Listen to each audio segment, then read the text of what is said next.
The bell from the parish tower struck the half-hour, and Marisol Penhallow realized, with the slow horror of a woman watching a kettle boil over, that she was standing in the wrong place. The wheat was wrong. That was the first thing her eye caught, before the silk pavilion, before the laughter drifting from the long table beneath it, before the liveried footman carrying silver trays of cold partridge across the cropped grass. The wheat was wrong because it was not wheat at all, but a half-hearted barley laid out in rows that ran north to south on a slope that ought to have been turned the other way. Her father would have wept. Her father, in fact, had wept over fields like this 15 years ago, before the bank took everything and his hands went still in his lap forever. She was not supposed to be looking at the field. She was supposed to be at the long table, smiling pleasantly, eating partridge she could not afford to taste, and pretending she was the friend Crispin Droge had said she would be playing for an afternoon. Just a country luncheon, he had told her, a Duke's harvest viewing, a handful of guests. The man wants to look agricultural before Parliament reconvenes. Sit beside me, eat what you're given, and at the end of the day, there will be coin enough to settle Linus's note at the chandler. That had been the bargain. A gown borrowed from Crispin's cousin, gloves she did not own, and a quiet seat at a table among people who would never look twice at her. Except Crispin was not at the table. Marisol stood at the edge of the barley with the wind moving warm against the back of her neck, and she counted, very carefully, the number of people inside the pavilion. 11. She counted them twice. 11, and not one of them was the man who had brought her here. The carriage that had delivered them was no longer in the drive. The bay gelding tied to the post by the orchard was no longer there either. Crispin Droge had gone, and he had taken with him the small leather case in which he had told her, very particularly, she should not look. Heat rose in her face that had nothing to do with the August sun. "Miss." The voice came from behind her, low and not unkind, but cut through with something that was not quite curiosity. She turned too quickly. Her slipper caught the hem of the borrowed muslin, and for an instant she swayed, one gloved hand reaching out and finding nothing, before she steadied herself. He was standing perhaps 4 paces from her, between her and the pavilion, and he had been standing there. She understood with a cold drop in her stomach, for some time. He was tall. That was the first thing she noted, because she always noted height first. Her father had been tall, and tall men carried themselves either like apologies or like sentences, and this man carried himself like the latter. He was perhaps 32, black coat, no waistcoat embroidery, no fobs, no rings, the sort of austerity that on another man would have read as poverty, and on this one read unmistakably as money so old it had stopped needing to announce itself. His hair was dark and cut close. His eyes were a pale, exhausted gray. "You have wandered some distance from the table," he said. "I have. May I ask why?" She might have lied. She had a half-dozen lies prepared for the day, all of them written on the carriage ride down by Crispin, and rehearsed against the rocking of the wheels. I felt faint. I sought air. I am unused to the country. They sat in her mouth like coins she could not bring herself to spend. "The barley is planted wrong," she said. There was a pause, a long one, long enough that she became aware of a wood pigeon calling somewhere behind her, and of the dust on the toes of his boots, and of the precise, terrible silence that had settled over the man's face. "I beg your pardon?" "It is planted on a north-south alignment on a south-facing slope," Marisol said, because she had already begun, and there was no graceful place to stop. "Which means the rows shade one another for the best part of the morning. The heads on the eastern side are coming on a full week behind the western. You will lose perhaps 1/6 of the yield, more if there is rain in the next 10 days. and it is not even a proper barley. It is a coast strain. It wants salt air. It will mildew before Michaelmas." She heard the words leave her, and she could not call them back, and she did not, in truth, particularly want to. The man's expression did not change.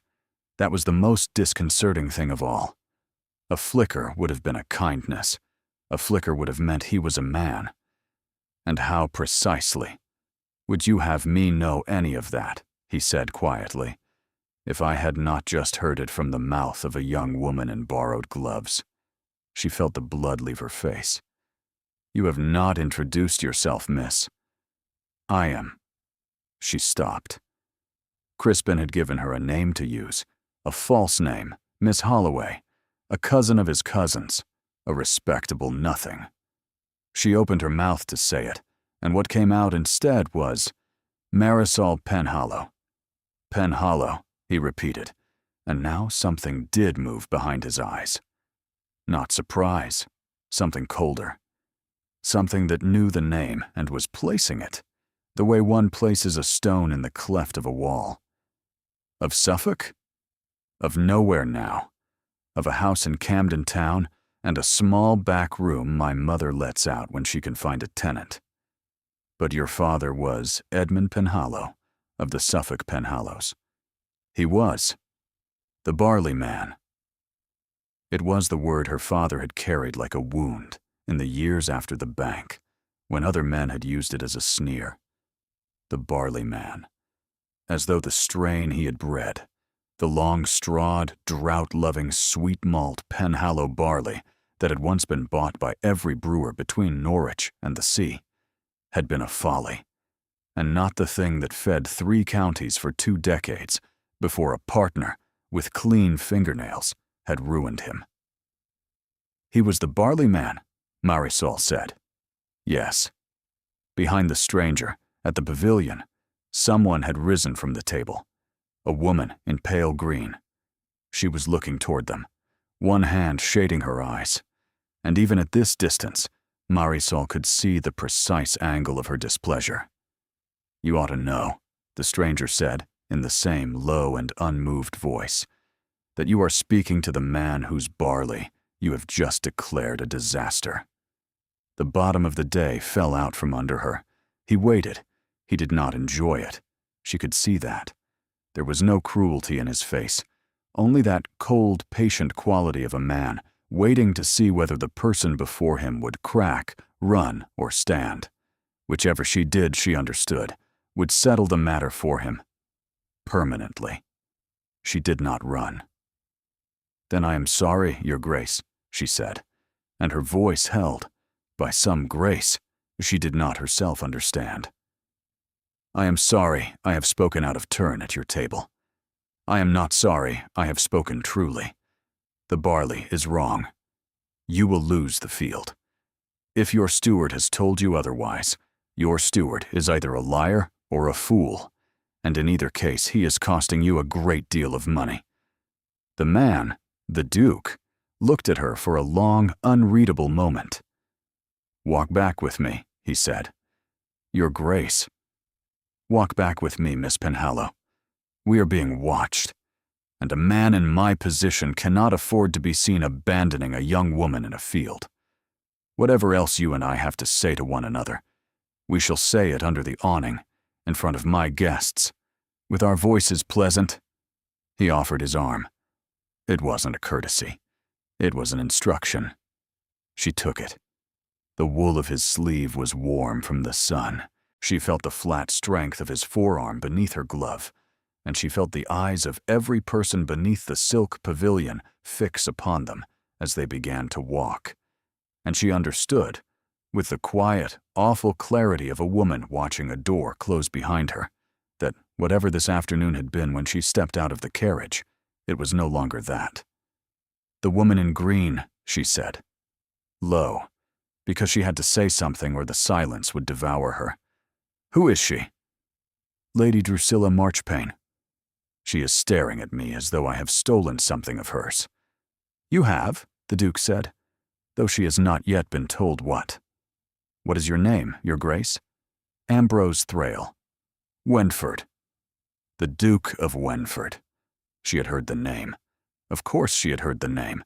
Everyone south of the Trent had heard the name. The Wenford estates ran across 3 counties. The Wenford ledgers, her father had once said in a rare unguarded moment, were the only private accounts in England that rivaled the Crown's. And she, Marisol Penhallow, daughter of a ruined seedsman in borrowed muslin, with a man's leather case lost somewhere on the road, had walked into a Wenford harvest and told the Duke of Wenford his barley was a disaster. They were 10 paces from the pavilion now. She could hear the conversation under the silk, a laugh brittle as a sugar pane. Lady Drusilla's voice raised just a little too brightly. And apparently a guest of Mr. Droge's. Though where Mr. Droge himself has gone, Your Grace, Marisol said, very quickly, very quietly. I cannot stay to luncheon. I do not know what arrangement you believe Mr. Droge made on my behalf, but whatever it was, I was not party to it. He has gone. I should go too. If you will permit me to, I will not. Your Grace, you will sit at my table, Miss Penhallow. His voice did not rise. It did not need to. You will eat what is set before you. You will be charming, or, failing that, silent. And when the others have gone home, you and I will speak again about my barley. Do we understand one another? She looked up at him. She had expected, in that look, to find arrogance, the closed face of a man accustomed to being obeyed. What she found instead, for a flickering instant, was something else. A wariness, almost a hunger, as though somewhere beneath the cold gray of his eyes, a calculation was running that he had not expected to need to run today. We understand one another, Your Grace, she said. They stepped beneath the awning. 11 faces turned, 11 faces, and one in particular, Lady Drusilla Marchpane in pale green silk, with a small jeweled hand resting at the base of her throat, went perfectly, beautifully still. My friends, said the Duke of Wenford, and his voice carried easily now, light and warm and edged, like a saber wrapped in velvet. Forgive my absence. I have been receiving some uncommonly direct advice on my barley. May I present Miss Marisol Penhallow, daughter, as some of you will recall, of the late Edmund Penhallow of Suffolk. She has come at my particular invitation.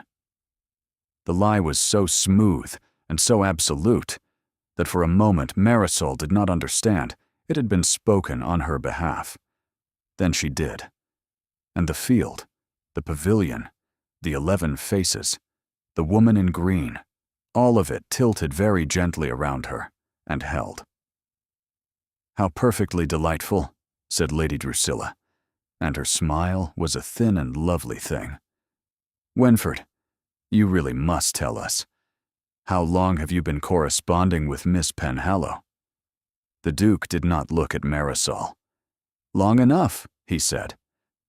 The chair he set her in had a cushion of pale yellow silk, and Marisol noticed, as she lowered herself into it, that her hands were perfectly steady. She did not know why.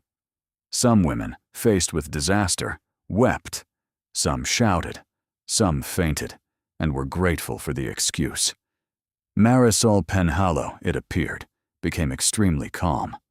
Her father had been the same. Worst of all the Penhallow traits, her mother used to say, because it makes you forget you are afraid until afterwards, and by then it is too late to be sensible about it.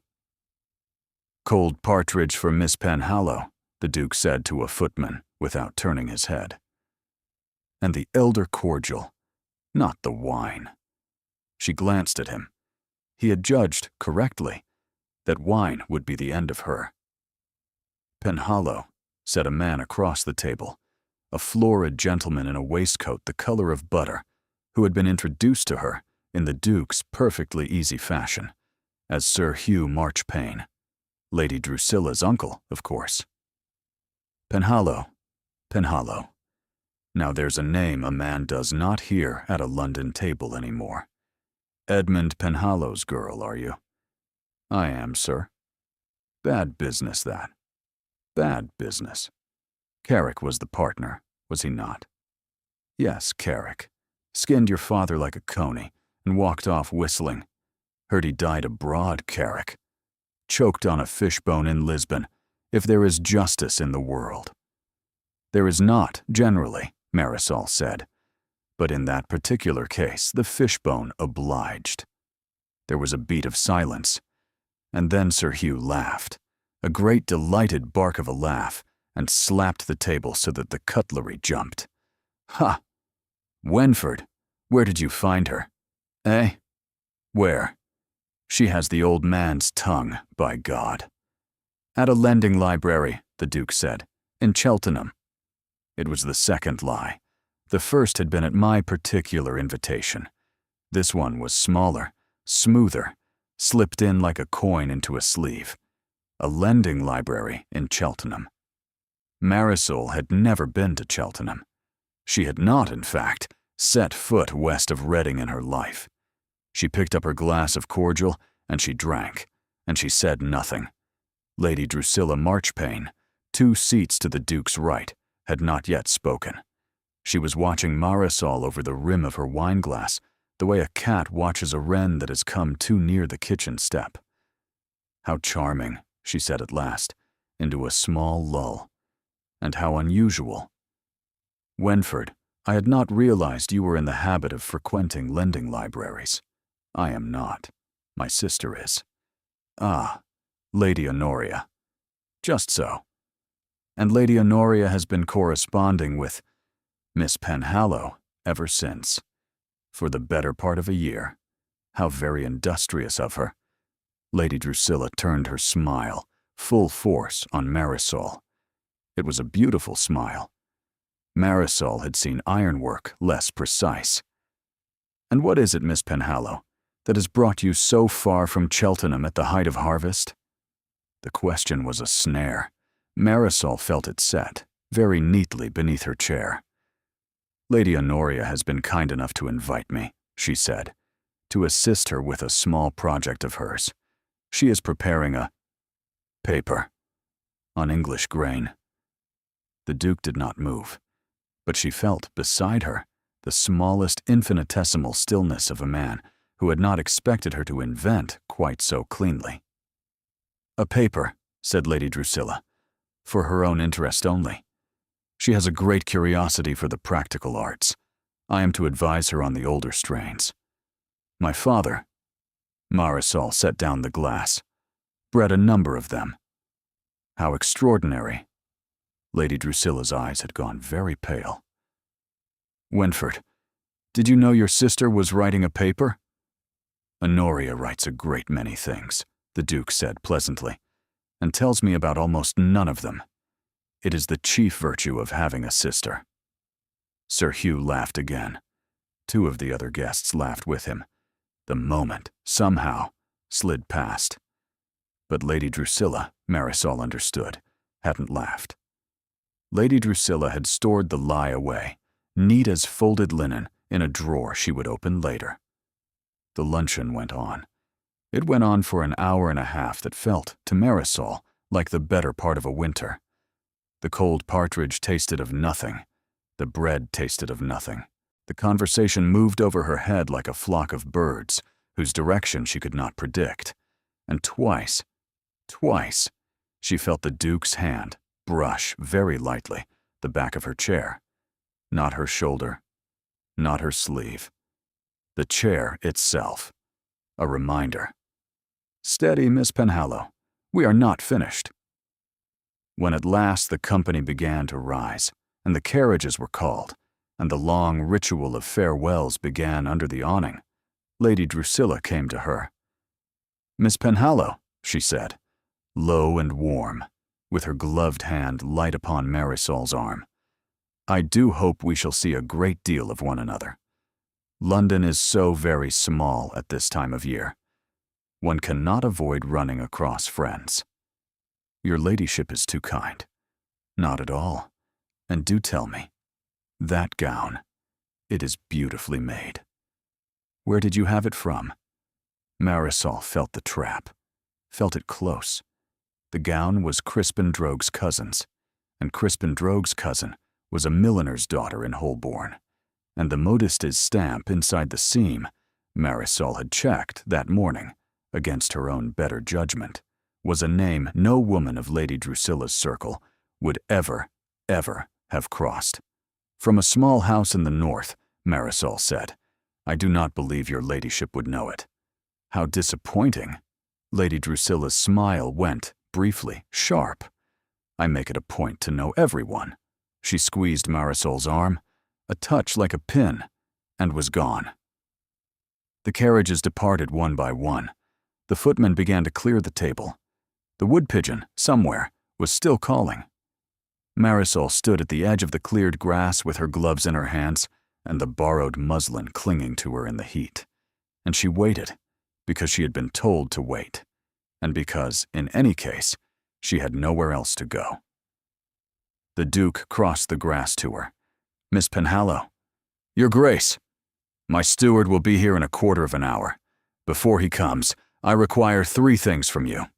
The first is the truth about Mr. Crispin Droge. The second is the truth about why a young woman who knows more about barley than any man on my payroll is traveling under a false name in his carriage. The third, he stopped. For the first time that day, Ambrose Thrale, Duke of Wenford, looked, for just an instant, like a man uncertain of his ground. The third we shall come to, he said, in a moment. She lifted her chin. Ask, Your Grace. Mr. Droge, what was in the leather case? I do not know. Miss Penhallow, I do not know, Your Grace, because he forbade me to look, and I am in the foolish habit of keeping my word even to men who do not deserve it. But I can tell you what I suspect. Suspect, then. I suspect, Marisol said, that Mr. Droge came here today, not to bring me to your luncheon, but to use me as cover for something else. I suspect that the case held papers, or possibly money, that he wished to deliver, or to remove, from this estate without being seen to do so. I suspect that I was the ribbon on the parcel, and I suspect, her voice held, by something very like spite, that whoever in your household was waiting to receive that case from him is sitting in your steward's office at this moment, wondering why Mr. Droge did not appear. The Duke's face did not move, but something in his eyes had gone, suddenly, very still. Your steward will be here in a quarter of an hour, Your Grace, Marisol said. I should not, were I you, send for him quite yet. A footman at the edge of the lawn cleared his throat. Your Grace. A rider. Both their heads turned. A horseman was coming up the long drive at a hard gallop, pale dust rising behind him, hat low against the sun. Not a steward, not a guest. A boy in the Wenford livery, riding as though the ground behind him were on fire, and in his hand, Your Grace, the boy gasped, dragging the lathered horse to a halt at the foot of the lawn. From the south barn, Your Grace, Mr. Droge. The Duke went very still. Speak, boy. Found him in the lane, Your Grace, by the south barn. He's been took with a blow to the head. He's alive, Your Grace, but he's not waking. And the case, what of the case? The case, Your Grace, is gone. It was past 4 o'clock before they were alone. The Duke had moved through the next hour with the cold, efficient grace of a man who had managed crises before, and intended to manage this one without losing a button. Crispin Droge had been carried up the back stairs of Wenford Hall and laid in a guest room that smelled, faintly, of cedar and old lavender. A surgeon had been sent for from the neighboring village. The steward, a thin, bald, watchful man named Mr. Patch, had been received in the Duke's study and dismissed again within 4 minutes, looking, Marisol thought, like a man who had been weighed in a scale he had not known he was standing on. 2 grooms had been sent at speed along the south lane. A note had been written and sealed and given to a third groom and sent to London. And through all of it, the Duke had kept Marisol within arm's reach. He had not touched her. He had not spoken to her, beyond the short courtesies required when servants were within hearing. But he had positioned her, beside him in the front hall, at his elbow, in the long gallery, on the settee opposite his desk in the study, so that no person who passed through Wenford Hall in that hour could have failed to note that the young woman in borrowed muslin was the Duke's particular concern. It was not, she understood, kindness. It was a chess move. He was placing her, in front of every servant and witness in the house, exactly where he meant her to be found later. When the study door at last closed behind the steward, and the click of the latch fell into the quiet, the Duke crossed to the sideboard and poured 2 small glasses of something amber and brought one to her. "Drink it." "Your Grace, I do not." "Drink it, Miss Penhallow. You have not eaten today, and you have been very brave for a very long time, and I require you in possession of your wits for what comes next." She drank it. It was brandy. It went down like a hot wire and bloomed, slowly, into something steadier. He sat, not behind the desk, but in the chair opposite hers. He set his own glass down, untouched. "I owe you," he said, "an apology and an offer. I shall make the apology first, because it is the cheaper of the two. I am sorry that you were brought into this house under a false pretense by a man who has, at the lowest reading, used you as a screen for petty theft, and at the highest reading, endangered you considerably. You did not deserve it." "No," Marisol said, "I did not. The offer is more complicated." "I imagined it would be." He almost smiled. It was the first time. It did not last. "My grandmother," he said, "the Dowager Duchess, arrives at Wenford Hall the day after tomorrow. She is bringing with her Lady Drusilla Marchpane, Lady Drusilla's mother, and a written agreement of marriage, the terms of which she expects me to sign by the end of the week. I have known about this for some time. I have been delaying it for some time. I had today, in fact, intended to delay it further by being seen to be distracted by other concerns of estate.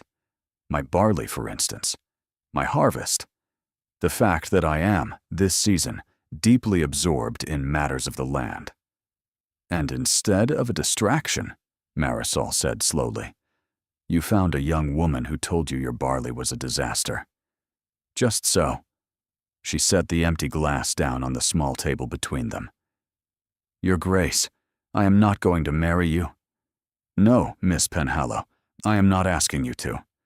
"Then, I am asking you," he said, "to stay at Wenford Hall for a fortnight, as my sister Honoria's guest, as the agricultural authority she has been corresponding with for the better part of a year, as the consultant I have engaged to walk my fields and report to me, in writing, on the state of the harvest.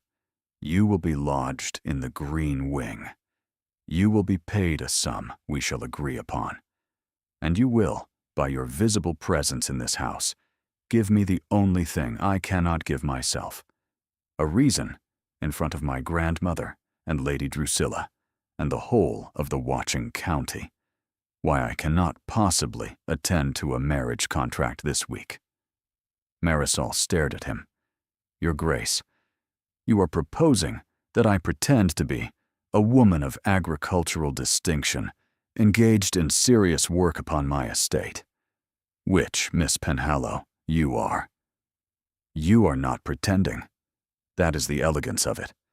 You will not be required to lie about a single thing, beyond the question of how long my sister has been writing to you, and that lie my sister will tell with great enthusiasm the moment I send for her." "And in exchange?" "In exchange," the Duke said, "you will be paid £200 at the close of the fortnight." The air left her lungs. £200. £200 was a year of her mother's mending. £200 was Linus's note at the chandler twice over, and the back rent, and the doctor for her father's chest. £200 was the difference between getting through winter and not. She did not let him see it on her face. That is a great deal of money, Your Grace. It is a fortnight of your time, and the use of your name, and the considerable risk to your reputation. It is not, in fact, enough. But it is what I am offering. And when the fortnight is over, you will go home with a letter from me commending your knowledge to any landowner in England who has the wit to read it, and a separate letter from my sister calling you the dearest friend of her acquaintance. You will not, Miss Penhallow, return to a life of borrowed muslin. I shall see to that. She looked at him for a long moment. He was not, she realized, asking. He had not all afternoon asked anything. He had simply set out, with the polite ruthlessness of a man who had grown up in rooms where every conversation was a transaction, the position into which he intended to move her. And there were, of course, very good reasons to refuse. Her reputation. Her mother. The simple animal sense that any arrangement which began with a beaten man and a missing leather case was an arrangement that would not end well for the smallest party in the room. But there was the barley. There was the field she had seen from the edge of the lawn. There were the rows running the wrong way. There was the strain that ought never to have been planted on a clay slope 10 miles from the sea. There was, somewhere on this estate, a steward who was either a fool or a thief, and there was a duke who did not yet know which, and Marisol Penhallow, daughter of Edmund Penhallow, granddaughter of Tobias Penhallow, who had been growing barley on the same Suffolk acres since before the Hanoverians, knew with the bone-deep certainty of a woman who had been raised among seed sacks that she was the only person in this house who could tell him. And there were the £200. I have 3 conditions, Your Grace. The Duke's brows lifted, very slightly. Of course you do. The first, my mother, is to be told the truth.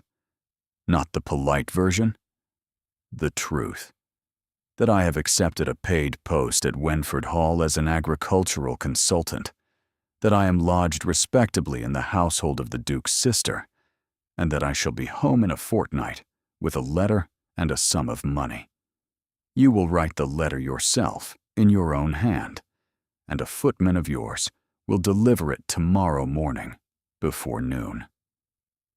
Done. The second. Mr. Crispin Droge is not to be turned out into the road. Whatever he has done, whatever he was carrying in that case, he is the friend of my brother, and he is currently lying in your guest room with a head wound, and I will not begin a fortnight in your employ by stepping over his body. He stays until the surgeon says he can be moved, and when he can be moved, he is moved gently, and he is not handed to the magistrate until I have spoken with him. A pause. That, the Duke said, is a more interesting condition. May I ask why? Because he is going to tell me who in your household paid him, Your Grace, and you are going to want to know that before the magistrate does. He considered her.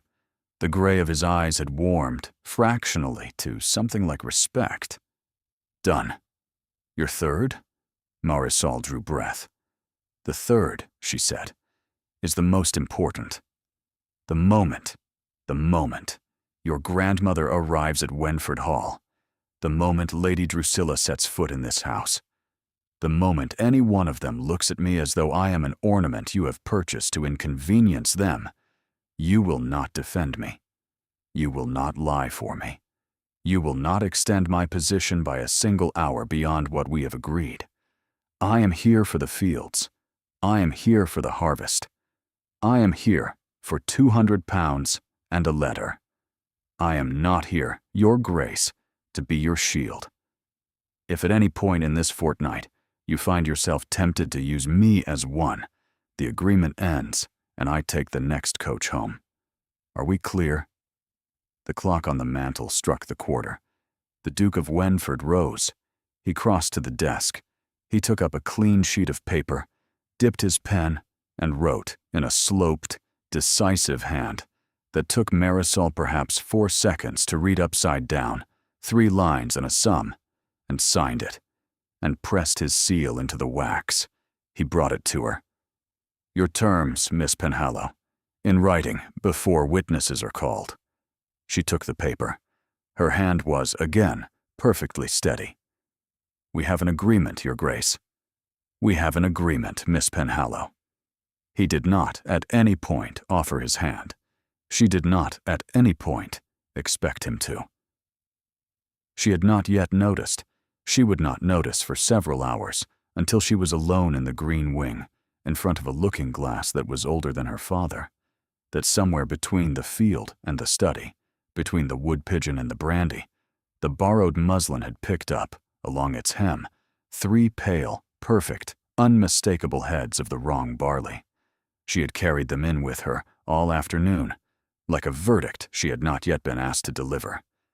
By Monday, she would deliver it. The green wing of Wenford Hall ran along the eastern face of the house, 3 rooms deep, and Marisol understood, the moment she stepped into it, that it had not been opened for guests in a very long time.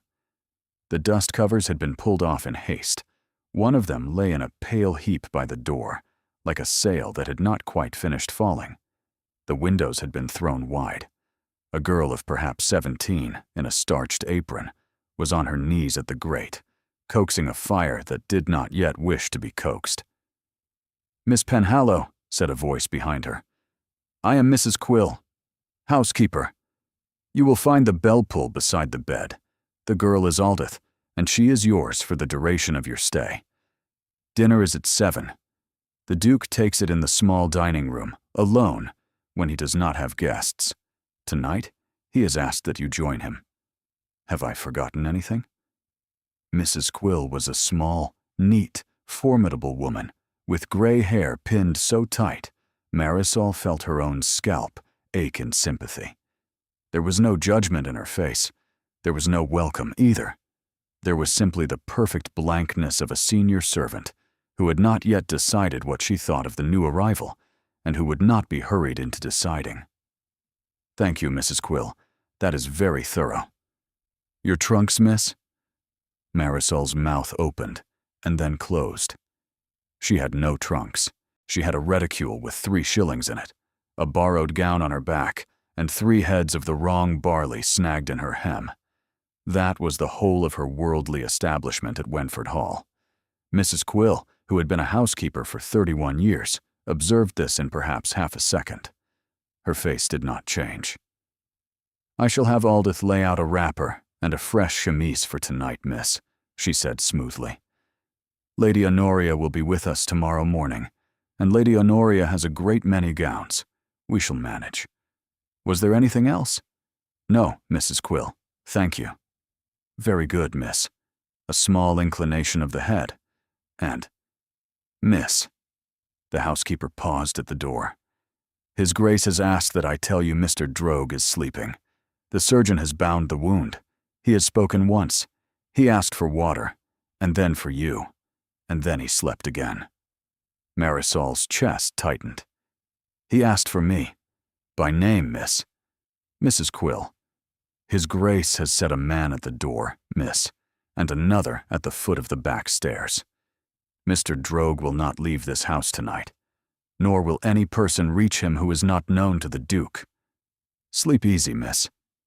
And then, almost too quietly to be heard, "Such of it as you can manage." The door clicked shut. Marisol stood in the center of the green wing for a long moment, looking at nothing. Then she crossed to the window. The fields ran out from the back of Wenford Hall in long, unequal stripes, hedged in dark thorn, sloping down toward a band of trees that marked, she suspected, the line of a brook. The wrong barley field, his wrong barley field, was off to the south, just visible at the curve of the drive, a paler and unhappier green than it had any business being in August. From this height, She could see what she had only suspected from the lawn, that the rows were not merely badly aligned, but that the planting was uneven, sparse in patches, almost generous in others, as though whoever had drilled the seed had been doing it in a hurry, or in the dark, or with his attention fixed somewhere other than the work in his hands. A steward who was either a fool or a thief, possibly both. Miss Aldith, the maid, had risen from the grate.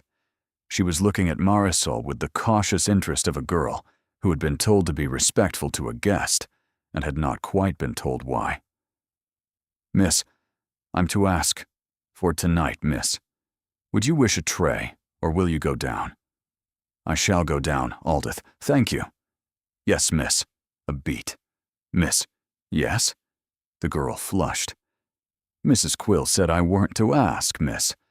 But are you the lady what told his grace his barley was wrong? Marisol turned from the window. I am, Aldith.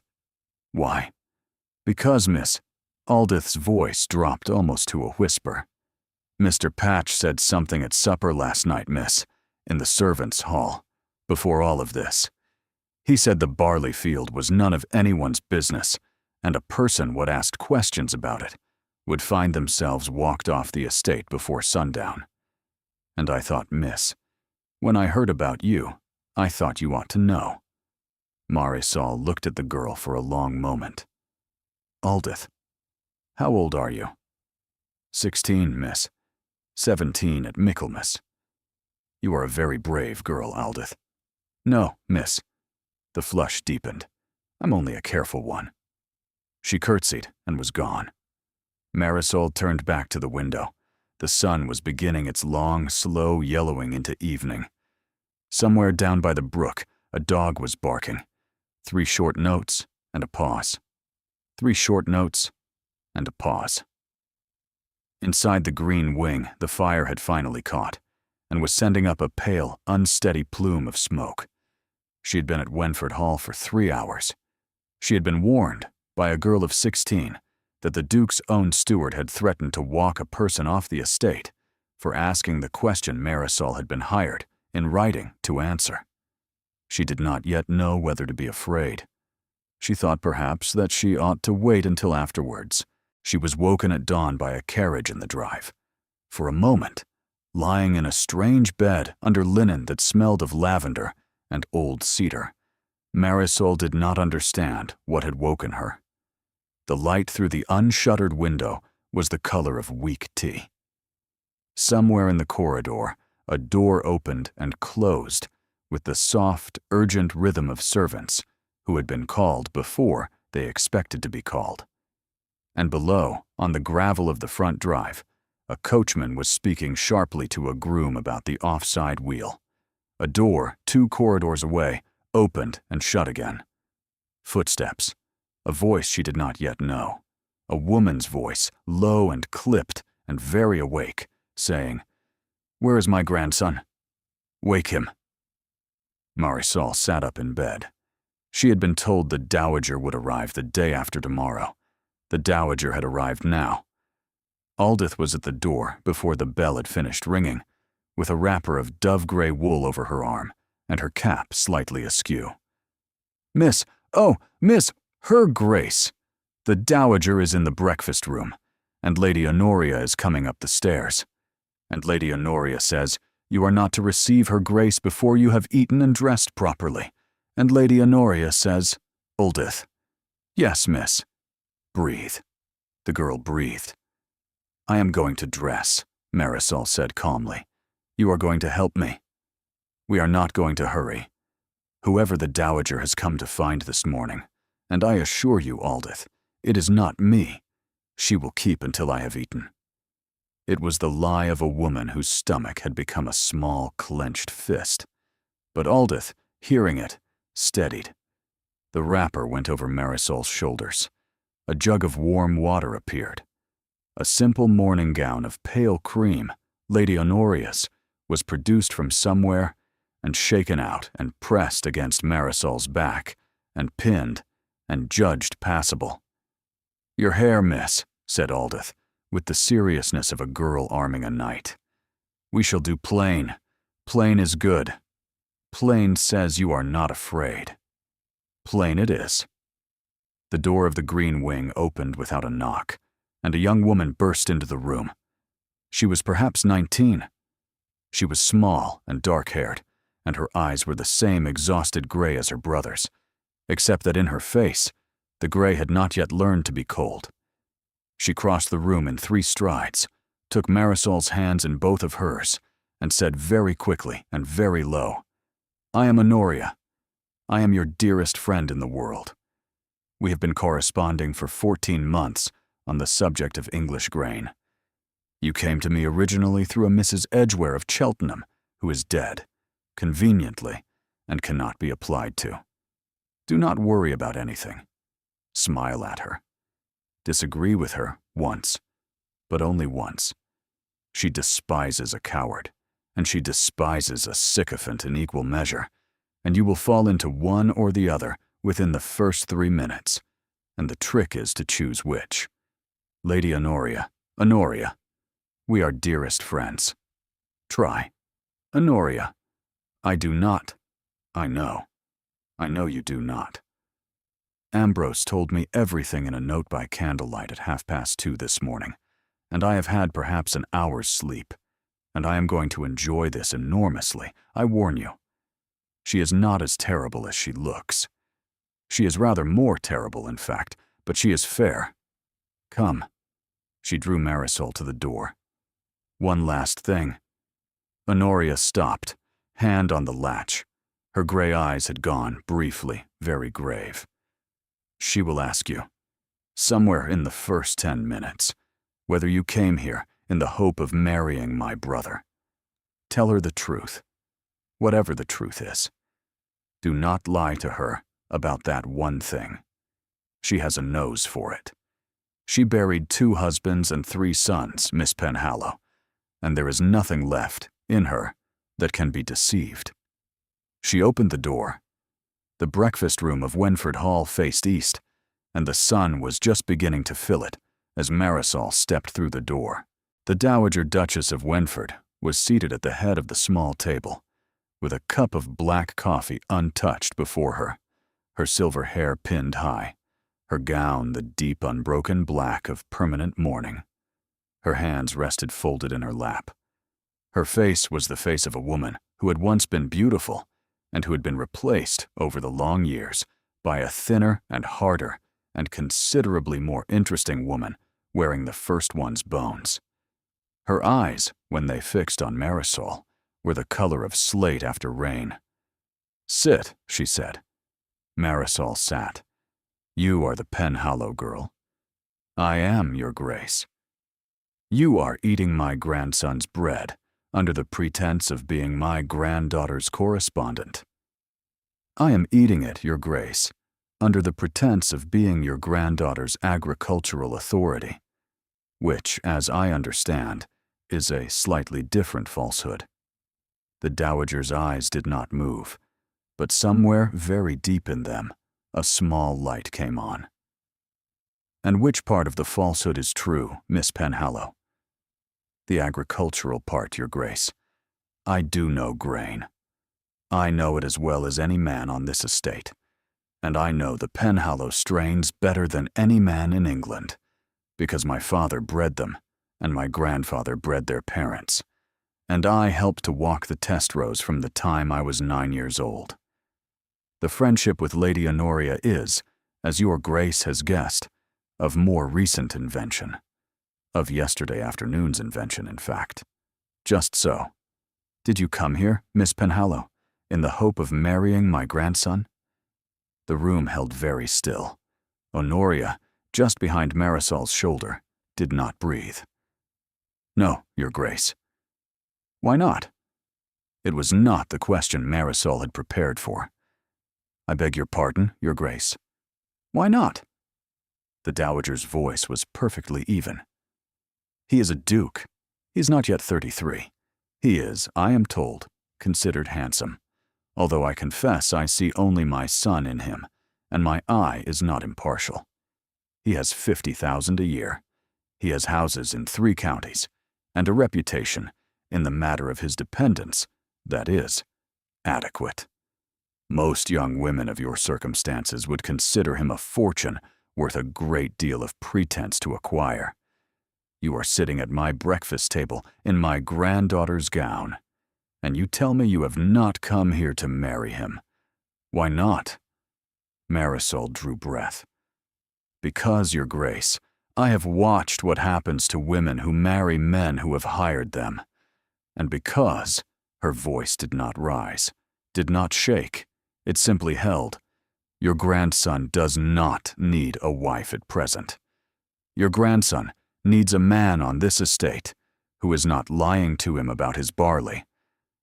I am here for the second thing, Your Grace, not the first." The silence that followed was long enough for Marisol to count the ticks of the small clock on the mantel. 6, 7, 8. The Dowager Duchess of Wenford lifted her cup of coffee, drank from it once, set it down with the smallest possible click, and said, "I do not yet like you, Miss Penhallow." "No, Your Grace." "But I do not, at present, dislike you either.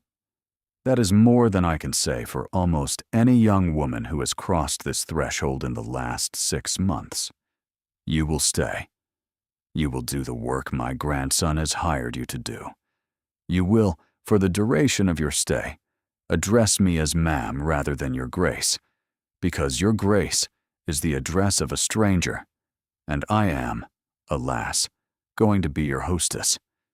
And you will know, Miss Penhallow, that I have arrived 3 days before I was expected, because my granddaughter wrote to me on Tuesday morning to say that something at this house was wrong, and that she did not yet know what it was. So," the Dowager's slate eyes did not blink, "tell me what is wrong here, Miss Penhallow. Begin with the barley." Marisol began with the barley. She talked for 40 minutes. She talked about the slope and the rows and the strain. She talked about the patchy drilling and the missing rolling and the fact that the headlands had not been plowed in for at least 2 seasons. She talked about the color of the leaves at the eastern edge, too pale, too soft, and too early, and about what that suggested concerning the soil beneath them. She talked about the brook at the bottom of the slope and the way the field drained into it instead of away from it. She did not talk about Mr. Patch, the steward, by name, and she did not talk about Aldith at all. She did not need to.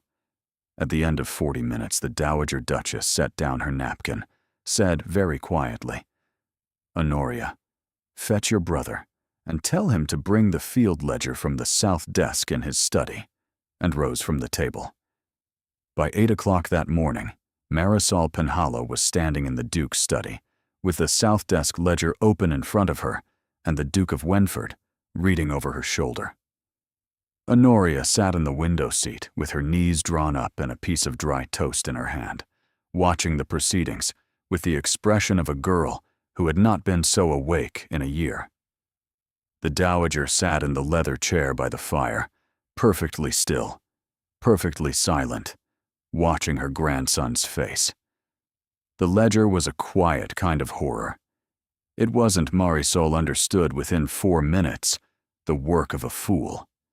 A fool's ledger was wrong in the obvious places. This one was wrong in the small ones. 3 sacks here, half a wagon there. A reckoning of seed that, summed over 6 fields and 3 seasons, did not match the bills from the corn chandler at all, but did so almost. The almost was the elegance of it, and would have passed any audit by a steward of his own choosing. Mr. Patch had not been stealing the harvest. Mr. Patch had been stealing, very patiently, the seed. "Your Grace," Marisol said quietly, "I do not yet know who Mr. Patch was selling it to. I shall need to see his correspondence. But I can tell you what he was doing, and approximately how much he has taken. And I can tell you why the south field was planted with the wrong strain." The Duke of Wenford's face was as still as a stopped clock. "Tell me." He was covering, The south field was an experimental plot that ought to have been sown with seed, bought at a particular price from a particular merchant in Norwich.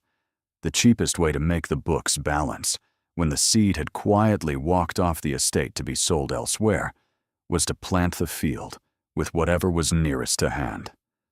Whatever was nearest to hand was a coast strain that someone had bought, almost certainly cheaply, almost certainly from a man who did not know what he was selling.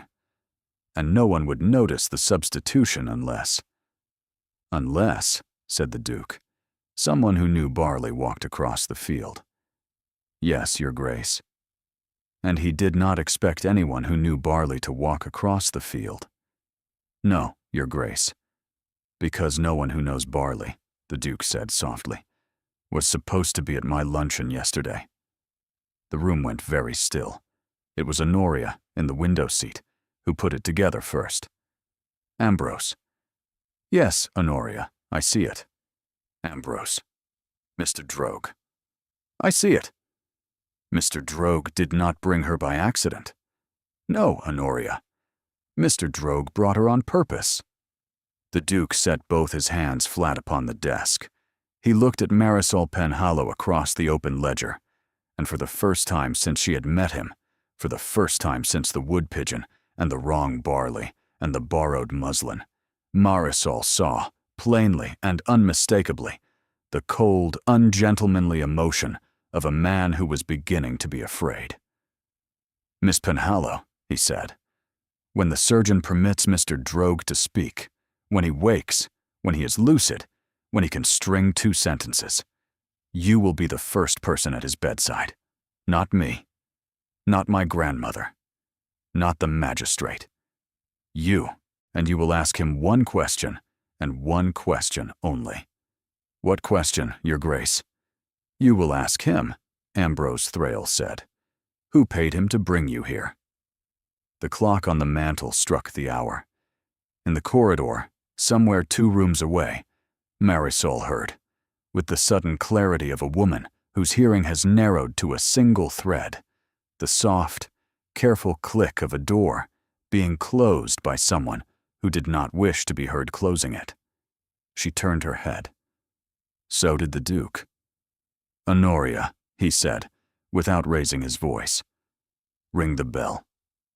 Honoria rang the bell. No one came. The bell rope of Wenford Hall ran down through 3 stories of plaster, and when no one came to its summons, it meant, the Duke explained without raising his voice, that someone in the house had cut the line in the servants' passage. He did not seem surprised. He seemed, if anything, very tired. Honoria, he said, go to Mrs. Quill. Tell her I want every member of this household, indoor and outdoor, to be accounted for by the half hour, by name, on paper. And tell her I want it done in such a way that no one understands they are being counted. Ambrose, that is not possible. Mrs. Quill will find it possible. Honoria went. The Dowager Duchess, who had not moved from the leather chair by the fire, said, It is Patch, Ambrose. Yes, ma'am. It has been Patch for at least 2 seasons. Yes, ma'am. I told your father he was a smiling man, and I told your father that smiling men in steward's coats were to be watched as one watches a hawk in a dovecote, and your father, God rest him, laughed at me. Well, she lifted her cup. Here we are. Miss Penhallow, you will accompany me to the South Field at 3 o'clock this afternoon. We shall walk it together. You will tell me what you see, and I shall tell Ambrose what to do about it.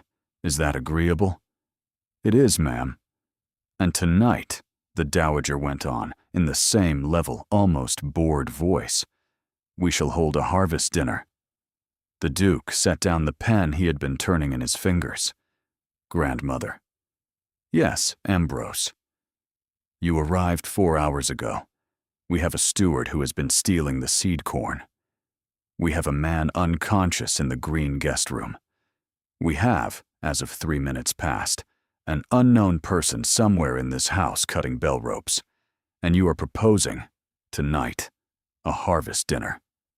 I am, Ambrose, proposing a harvest dinner for 14 in the long dining room, by candlelight, at 8. The dowager smiled. It was not a comfortable smile.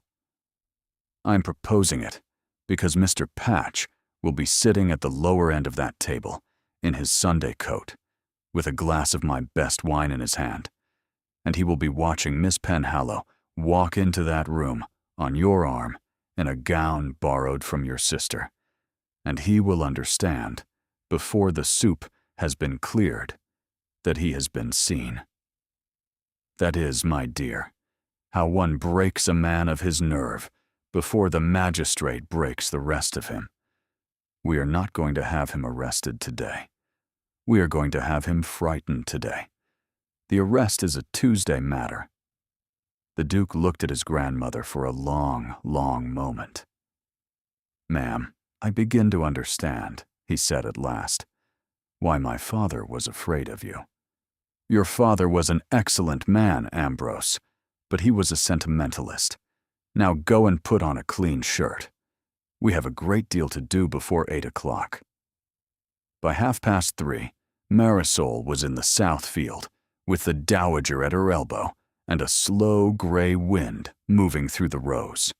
She walked the headlands first, then the diagonals, then the patch where the drilling had been thinnest. The dowager said almost nothing. Once or twice she stopped, lowered herself with the careful economy of an old woman who had once been a young horsewoman, and ran her gloved fingers along the soil at the base of a stalk. Once she pulled a head of barley clean from its stem, broke it open between her teeth, made a face, and spat the kernel out into the dirt. It tastes, she said, of the sea. It is a coast strain, ma'am. It ought to be 20 miles from here, on a salt wind farm, not on a clay slope draining into a freshwater brook. It will mildew before the moon turns. The yield will be perhaps 2/3 of what your grandson has been told to expect. The malt, if any of it can be malted, will not be worth selling. And the field below? The field below is sound, ma'am, but it has been planted late, by perhaps 10 days. Whoever drilled it was being asked to cover too much ground in too few hours. The pattern across the estate, ma'am, and I have only seen the south side, is consistent with a man who has been moving seed off the property for at least 2 seasons, and who has been planting whatever he can lay hands on in order to make the visible fields look full. The dowager looked at her for a long time. You sound like your grandfather, Miss Penhallow. Mom? Tobias Penhallow. I met him once, in '78. He came up to Hertfordshire to look at a malting barley I was thinking of putting in. He told me, in fewer words than you have just used, why I should not. I did not. I made a great deal of money that year. I had forgotten his face until just this moment, and now I see it again, around the eyes, in yours. It wasn't, Marisol understood, a compliment. It was something larger and stranger than a compliment. It was the first time in 15 years of being the orphan of a ruined seedsman that anyone had spoken to her of her grandfather as a man who had been listened to and had been right. She did not trust her voice. She nodded. Now, said the dowager briskly, tell me about your father. By 8 o'clock, the long dining room of Wenford Hall was a place transformed. Candles lit, the silver brought out, a centerpiece of late summer roses and ripe wheat, sheaves down the center of the table. The great dark portrait of the third Duke watching from above the mantel as 14 guests, hastily assembled from within 5 miles of the house, were seated by the dowager, according to a plan that no one but herself could have understood. Mr. Patch, the steward, was placed at the lower end of the table in his Sunday coat, exactly as foretold, with a glass of the Duke's best Madeira beside his right hand. He had arrived at 7:30, looking pleased to have been included. By 8:15, he was no longer pleased. Marisol was placed at the Duke's right.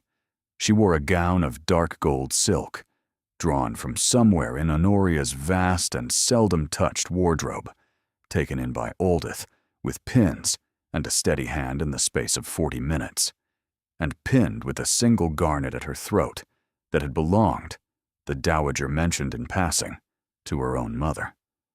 Marisol had tried to refuse the garnet.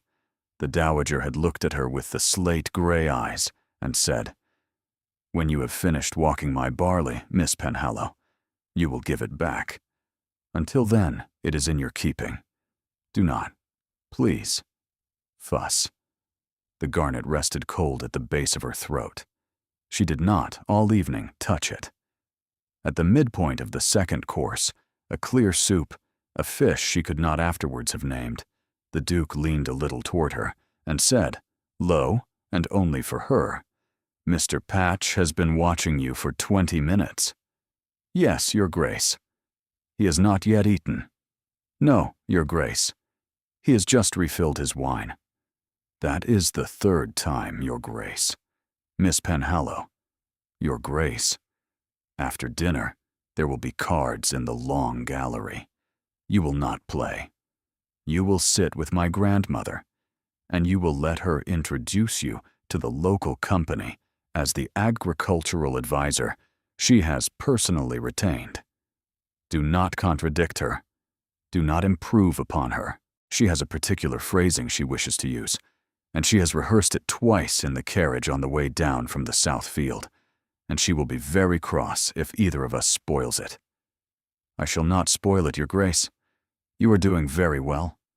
I am doing what I was paid to do. No, Miss Penhallow." His voice did not rise. It only altered, very slightly, the way a candle alters when a window is opened in a far room. "You were paid to be visible. You are doing a great deal more than that." She looked at him.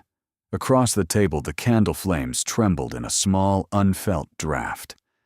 The pale gray of his eyes had gone, in the warm light, to something almost the color of pewter, and there was something behind them she had not seen yet in any of their previous conversations, and would not have been able to give a name to, even if she had been asked. She picked up her glass. "Your Grace, I should be careful, were I you, of saying such things to a woman in a borrowed gown. And why is that, Miss Penhallow? Because she might begin to believe them." A long moment. He looked away first, and Marisol, who hadn't until that moment fully understood what was happening, felt something turn over very quietly inside her chest.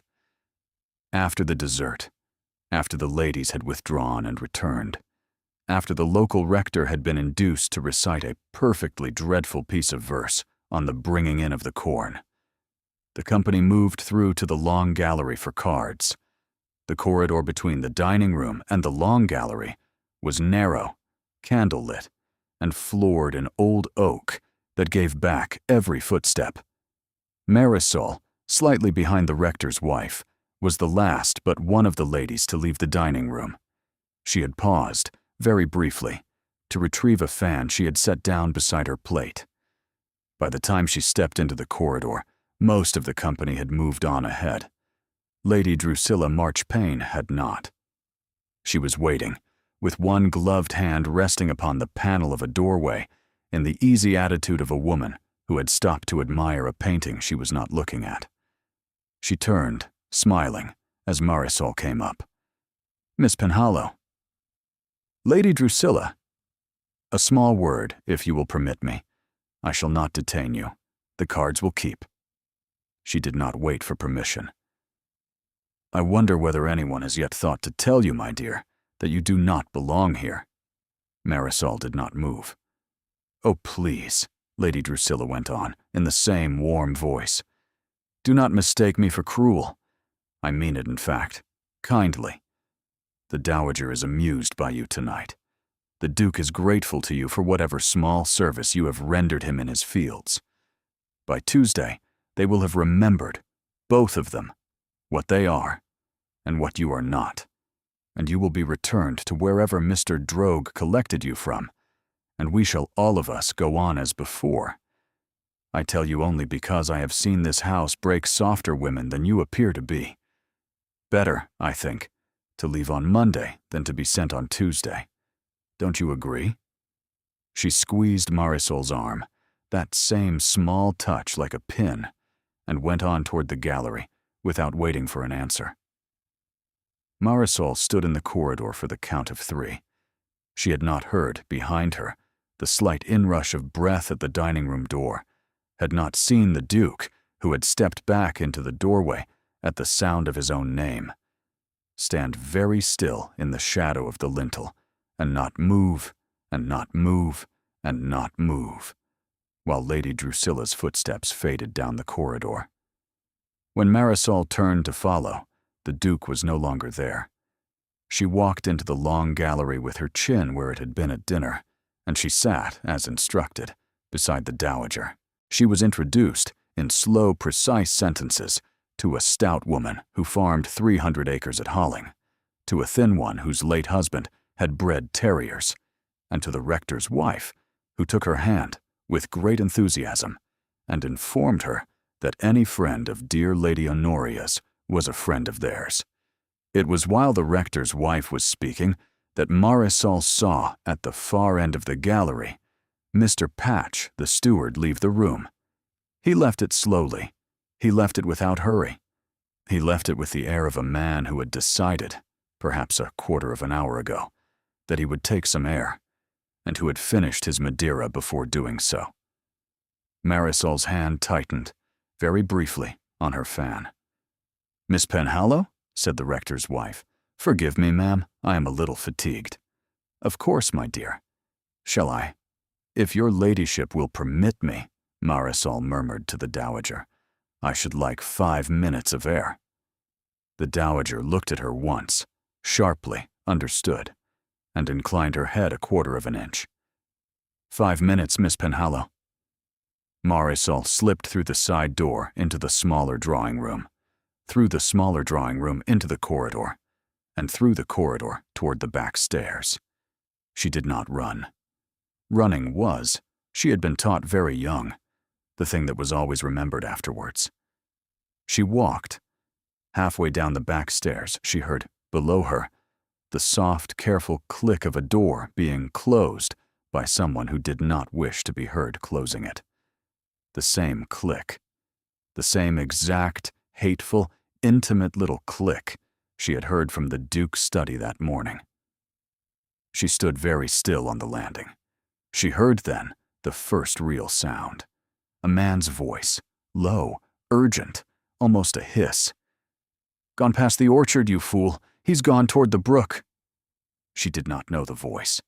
She knew, however, that it was not Mr. Patch's. She turned, lifted the gold silk clear of her ankles, and went very quickly back up the stairs the way she had come. In the long gallery, she crossed directly to the Duke. She did not curtsy.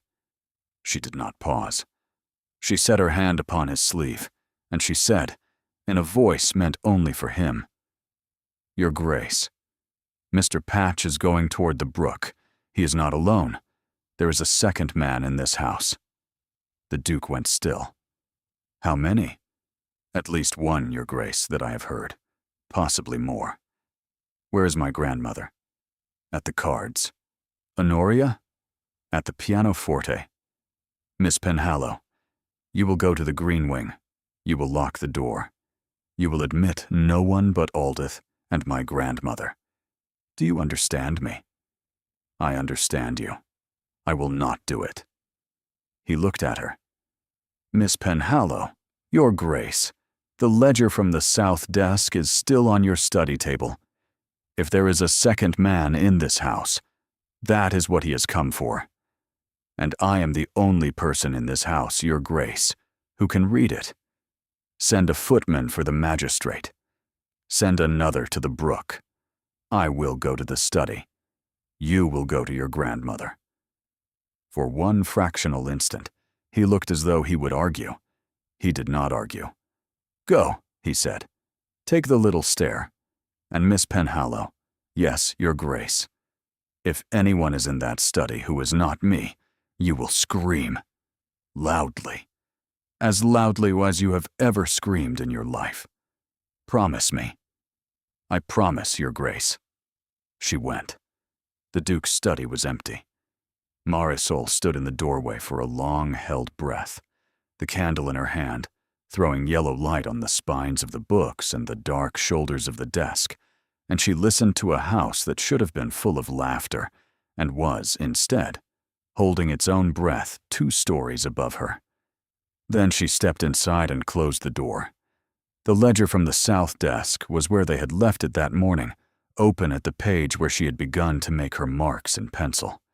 It had not been moved, but beside it, on the green leather of the Duke's blotter, and Marisol knew, with the cold, bright certainty of a woman who had stood in this room for 40 minutes that morning and observed every object on every surface, that it had not been there at noon, lay a small folded paper, sealed in plain wax, with no direction and no name. She did not pick it up. She walked round the desk to the far side. She set the candle down. She bent close, without touching the paper, and read what she could see of the seal. It was a barley sheaf, crossed with a hawk. She had seen that seal on the Penhallow papers in her father's old strongbox, the one her mother had been forced to sell for the brass of the lock the winter she was 12.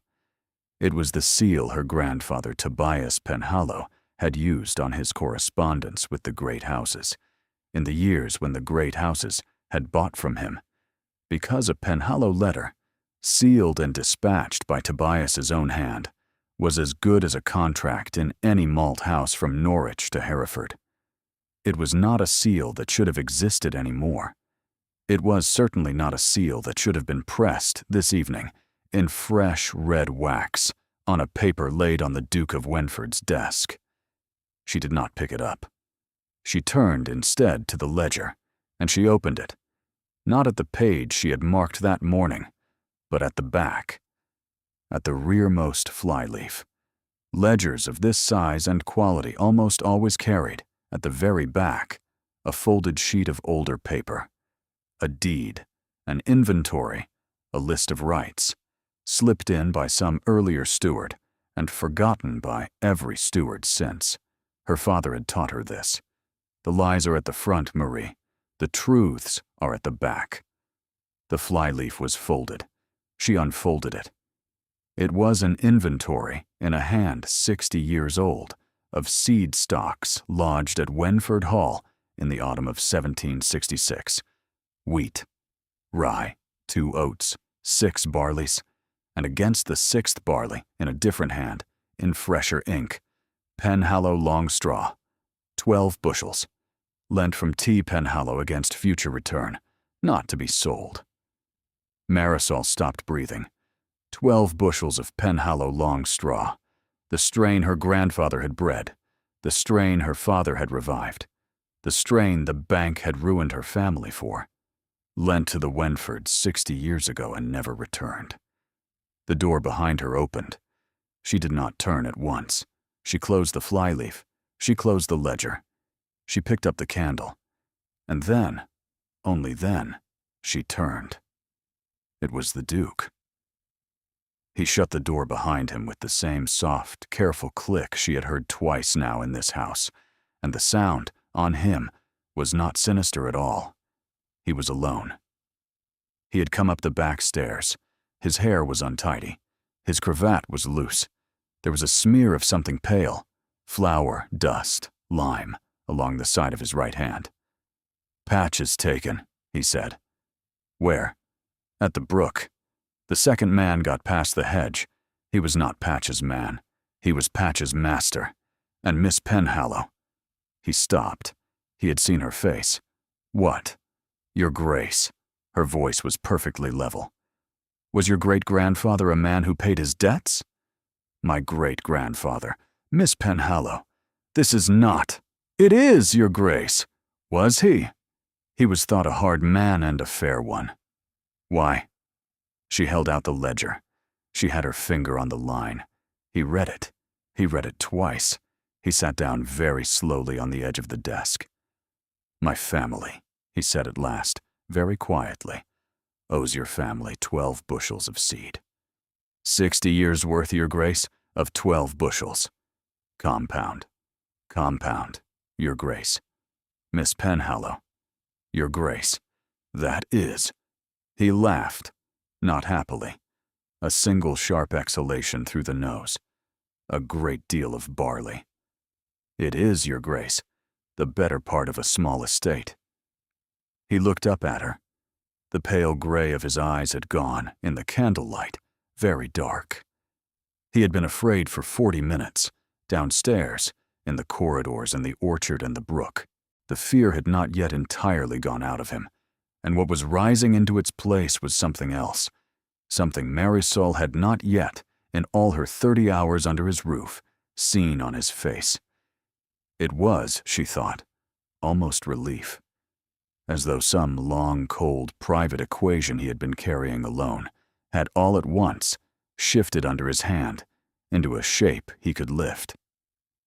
Miss Penhallow, he said, Your Grace. When this house is quiet, when Patch is in the lockup, when the magistrate has gone home, when my grandmother has stopped giving orders, I have a great many things to say to you. I cannot say any of them tonight. I want you to know that I know I cannot. I want you to know that I know I have not earned the right to say them. I want you to know, his hand, very briefly, lifted as though to touch the back of hers on the ledger, and did not, that I am going to earn it. She did not move her hand. Your Grace. Miss Penhallow, you have not asked me whether I would let you. A long pause. No, he said. No, I have not. Forgive me. May I ask? She drew breath to answer. The study door opened without a knock. Lady Drusilla Marchpane stood on the threshold in pale green silk, her pearls at her throat, and her gloves in one hand. Behind her, in the corridor, the Dowager. Behind the Dowager, 3 of the local company who had been at the cards, and the rector's wife, and 2 footmen with raised candles, and Honoria, who had her hands pressed flat against her own mouth. Wenford, Lady Drusilla said, in a clear, sweet voice that carried perfectly to every person in the corridor. What are you doing in your study at this hour with Miss Penhallow? The Duke did not move from the edge of the desk. Marisol did not move from beside it. The candle, between them, burned perfectly straight. She did not sleep. She lay in the green wing in a borrowed shift, with the garnet still cold at her throat, and listened to the house go through its long, uneasy settling. The magistrate came at midnight. He went again at 2. Mr. Patch was taken to the lockup at the parish house. The second man, the master, the one in the orchard, had got past the brook and was, the Duke's groom reported, somewhere on the high road by Howling. He would not be caught tonight. He might not be caught at all. Marisol heard all of this through the door, in the low, careful voices of servants, who did not know she was listening. She heard also what they were saying about her. It was not on the whole kind. By 4:30, she was up and dressed. By 5, she was at the writing desk in the green wing, with a single sheet of Wenford paper before her, and the ink pot uncovered, and her hand quite still upon the pen. She wrote, in the end, 2 letters. The first was to her mother. I shall be home, she wrote, not in a fortnight as I told you in the Duke's letter, but on Monday. Do not be afraid. I have not been turned out. I have not been ill-used. I have done a thing I was hired to do, and I have done it well, and I am coming home with the agreed sum, and I shall tell you the rest of it when I can sit at our own table with tea between us. Do not let Linus speak to anyone of where I have been. Burn this when you have read it. I love you. The second was to the Duke. She wrote it 3 times. The first was angry. The second was wounded. The third was the one she sealed. Your Grace, she wrote. I have thought a great deal in the past few hours about what was said in your study last night, and what was seen, and what the seeing of it will mean for you, for your sister, for your grandmother, and for me. I do not think any of us at the time considered the seeing. I am not sure any of us could have. The candle was perfectly straight, and the air was perfectly still, and I do not believe we did anything in that room which a less practiced eye than Lady Drusilla's would have read as scandalous. But Lady Drusilla has a very practiced eye, and she will use it. I am therefore going home today, and not in a fortnight. I have walked the South Field. I have read the Ledger. I have, between yesterday morning and last night, given you everything I was hired to give you, and a great deal more, and I shall send by the post, on Tuesday, a written report of every observation I have made on this estate, which your new steward, whoever he is, and I urge you to choose him from outside the county, may use as he sees fit. The report will be detailed. It will include the matter of the inventory at the back of the South Desk ledger, and what is owed by the Wenfords to the Penhallows, and how I think it ought, in justice, to be settled. The last is, of course, your business, and not mine. I do not write to you to claim it. I write to you to say that it exists in a paper 60 years old, in your own house, and that it would not, I think, have been found but for last night. So, perhaps last night was worth something to both of us. Do not come after me. Do not send your sister. Do not send Mr. Droge, who I understand is awake and lucid, and to whom I shall, on my way through the house, put the question you charged me to put. I expect he will answer me. I shall leave his answer with Mrs. Quill, sealed, for your hand and yours alone. I shall be home by Monday at the latest. By the second post on Tuesday, you shall have the report. By the end of the week, all of London will have something else to talk of, and Lady Drusilla will, I hope, be among them. I take with me, Your Grace, a very great gratitude. You hired me when no one in England has hired me for anything in 15 years. You listened to me about the barley when no one in England has listened to a Penhallow about barley since my father's collapse. You set my terms in your own hand on a piece of sealed paper. I shall keep that paper. I shall keep also, with your grandmother's permission, the memory of having walked her South Field with her at my elbow, because I don't expect, in the rest of my life, to walk a field with such a woman again. I don't keep the garnet. It is on the dressing table in the green wing. I am, Your Grace, in considerable and complicated obligation, Marisol Penhallow. She sealed the letter. She left it on the dressing table with the garnet on top of it as a paperweight. She put on her own traveling cloak. Aldith had laundered and pressed the coast-stained gown of the first day and folded it neatly at the foot of the bed.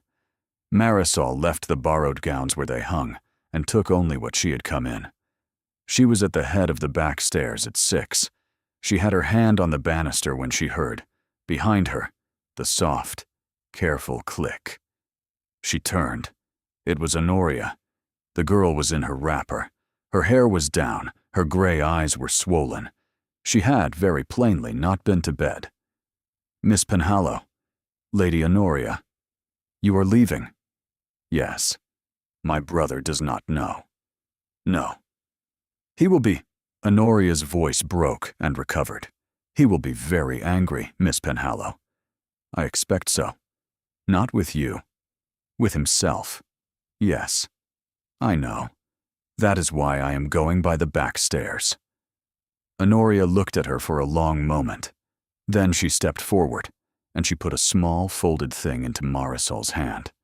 It was a card. A direction in London, in Honoria's own writing. My aunt, Honoria said. She is in Half Moon Street. She does not love my grandmother, and my grandmother does not love her, and that is the only useful thing you need to know about her.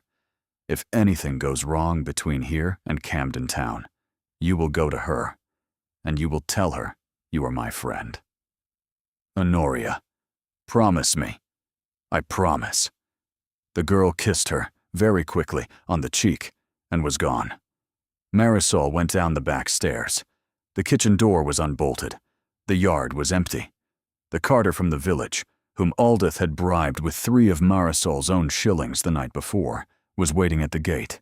By 6:30 on Sunday morning, Marisol Penhallow was on the London road. By the time the Duke of Wenford came down to breakfast, she was 11 miles away. It rained on Monday.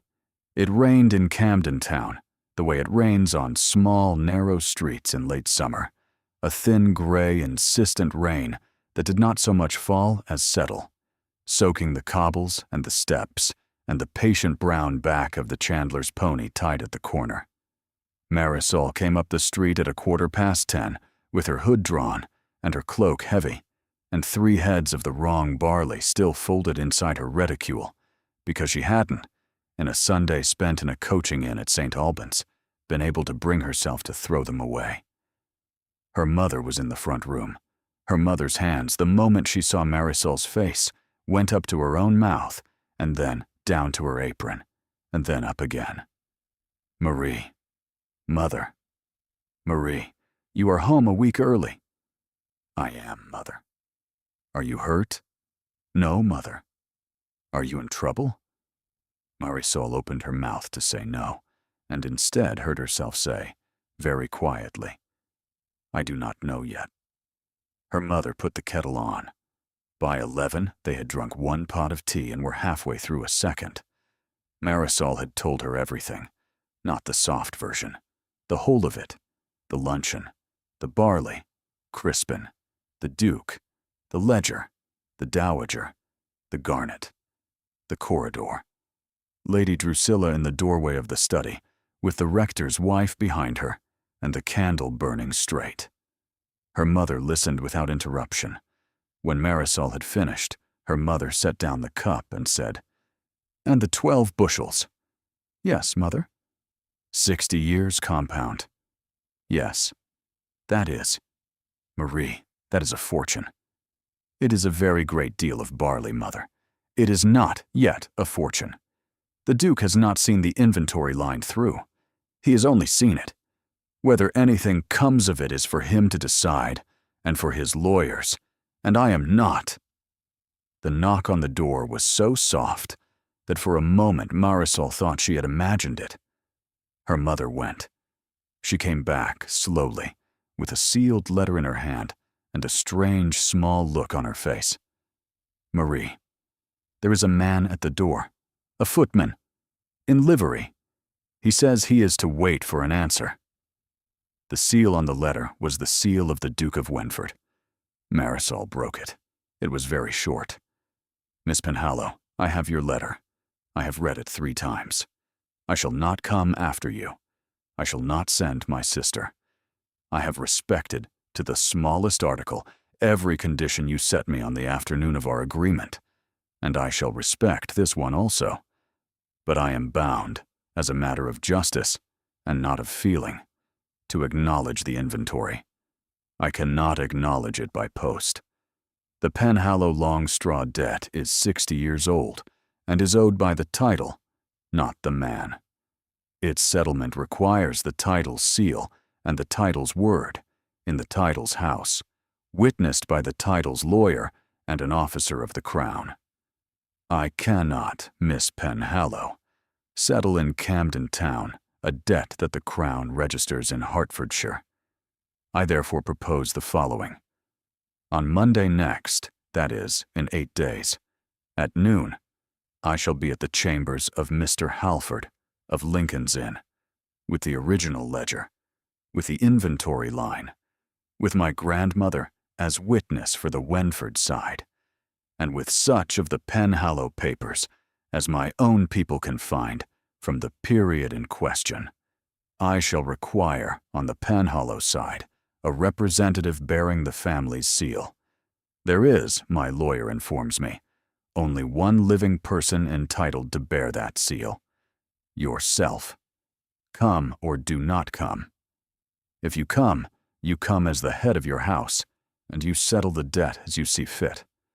The footman has a purse for your traveling expenses, which you will accept, because the journey is occasioned by Wenford business, and not by your own. He will wait at the corner of your street until the half hour for your reply, and then he will go. I have not, Miss Penhallow, said any of the things I told you in the study I would say. I shall not say them in this letter. I should like you to know, however, that I have not stopped intending to say them. They will keep until you give me leave, or until you do not. Yours in considerable and complicated obligation also, Wenford. Marisol read the letter twice. Her mother, who had read it over her shoulder, said nothing. After a long moment, Marisol stood, took down a sheet of her mother's plain paper, dipped the pen, and wrote in 3 lines. Your Grace, I shall be at Mr. Halford's chambers on Monday at noon. I bring the seal. MP, she gave it to the footman at the door. By Monday next, she would not own the harvest of Wenford. That was a thing for lawyers and old paper and the slow grinding of the crown.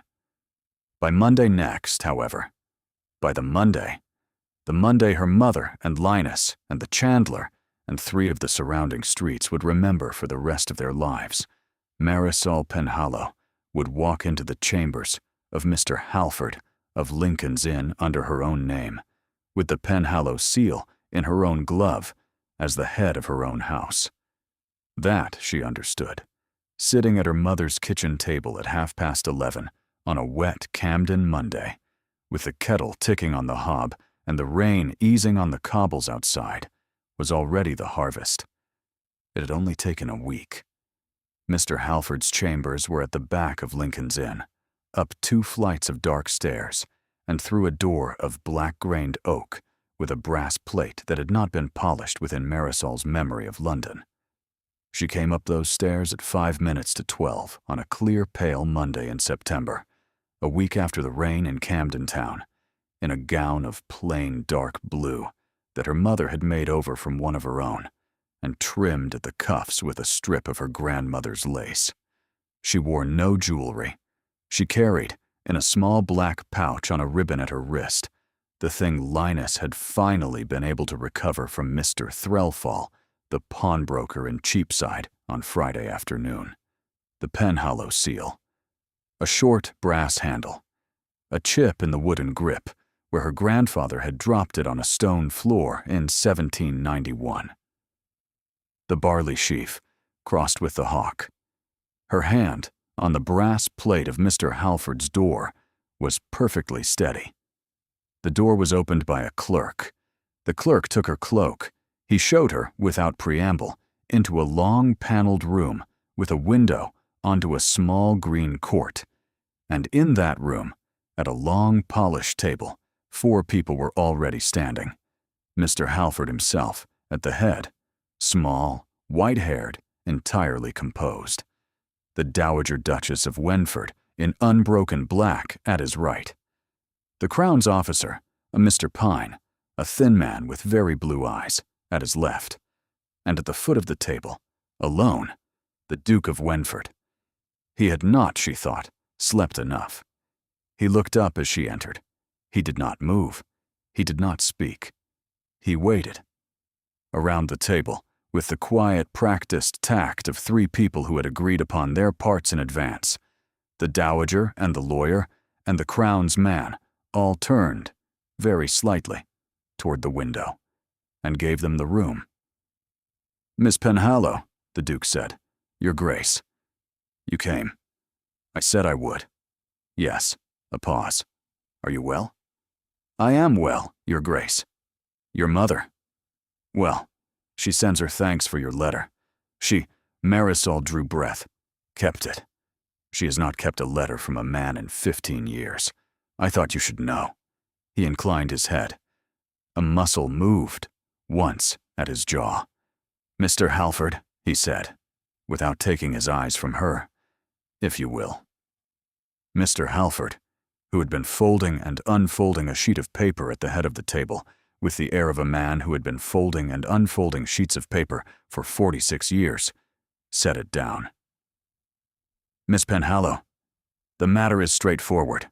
The ledger of Wenford Hall, dated autumn 1766, records a loan of 12 bushels of Penhallow long straw seed barley from Mr. Tobias Penhallow to the 3rd Duke of Wenford, lent against future return, with the express stipulation that the seed was not to be sold. Settlement was never effected. The debt, by the conventions of the period and the standing of the houses, was understood to bear interest of 1 bushel per annum compounded, payable at any future demand, by the seal of the lender. By the calculation of this office, signed yesterday by myself, and witnessed by Mr. Pine, he laid a paper before her. The present sum owed by the Duke of Wenford to the head of the House of Penhallow stands at 431 bushels of long straw seed, or, at present, market rates, and in the alternative offered by the Wenford estate, in lieu of physical delivery, the sum of £3,246 sterling. The room held very still. Marisol set the seal on the table. Mr. Halford, Miss Penhallow, my grandfather lent that seed without interest. He told my father so, in my father's hearing, 3 years before he died. He said, I lent it, lad, on a handshake. The interest is between me and my conscience, and my conscience is satisfied. Mr. Halford looked, for the first time, faintly disconcerted. Miss Penhallow, the convention of the period was a convention, sir, not a promise. I am the head of the House of Penhallow. I am here with the seal. I will not take £3,246 from the Wenford estate on the back of a debt my grandfather told my father he did not consider owing. Across the table, the Duke of Wenford, who had not in any of this moved, closed his eyes for a fraction of a second. Miss Penhallow, said the dowager, without turning from the window, may I ask what you will take? You may, ma'am. What will you take, Miss Penhallow? Marisol drew breath. I will take, she said, the 12 bushels. A pause. The 12 bushels, Miss Penhallow. The 12 bushels, ma'am. The original loan. Returned in kind. In Penhallow long straw barley. Viable this autumn's harvest. Sealed and delivered to my mother's address in Camden Town. With it, I will take a single sheet of paper, signed by His Grace and witnessed by Mr. Pine, stating that the debt of 1766 between the houses of Penhallow and Wenford has been discharged in full. With that, her voice, against every prediction she had made of it on the journey from Camden, held, I will take the right to use the words of the Penhallow long straw in the sale of malting barley to any house in England, which right has not been mine to use since the year my father lost his land, and which is, to me and to my mother and to my brother, worth more than £3,000. I do not want the money, ma'am. I want my name back. The Dowager Duchess of Wenford turned very slowly from the window. Mr. Halford, she said. Yes, ma'am. You will draw the paper, as Miss Penhallow has described it. You will draw it now. You will draw it on the strongest paper in your office, and you will use the largest of your seals. Yes, ma'am. And, Mr. Halford. Yes, ma'am. Add a clause. The slate eyes did not move from Marisol's face. That the Wenford estate, at its own cost, and out of its own purse, shall undertake to revive in cultivation upon its own land, beginning this October, 20 acres of Penhallow long straw, under the supervision of Miss Marisol Penhallow, who shall be paid for that supervision at the rate proper to a senior agricultural advisor of an estate of this size, for so long as she shall consent to provide it. This is not a condition of the discharge. It is a separate engagement. Miss Penhallow may refuse it, Mr. Halford wrote. Marisol did not, for a long moment, trust herself to speak. Ma'am, it is not charity, Miss Penhallow. It is barley. You said it yourself. We do not, in this country, listen to a Penhallow about barley any more. I propose to remedy it. Will you accept?" Marisol, very slowly, picked up the seal. She set it, with a small, bright crack of the brass on the wood, in the center of the table. "I accept, ma'am." The papers were drawn. The papers were signed. Mr. Pine of the Crown affixed his stamp. Mr. Halford affixed his largest seal. The Dowager Duchess of Wenford signed as witness, in a hand that had not lost a stroke in 60 years. The Duke of Wenford signed last, with his great-grandfather's name above his own, and when he had set down the pen, he stood at his end of the table for a long, quiet moment, looking at it. Then he raised his eyes. "Mr. Halford, Mr. Pine, ma'am, if I may have the room." They went without a word. The door closed. "Miss Penhallow, Your Grace, you said in your letter that I had not earned the right to say what I had begun to say in my study. That was just. I would like, now, your leave to say it." "You have my leave, Your Grace." He came round the table. He stopped a careful pace short of her.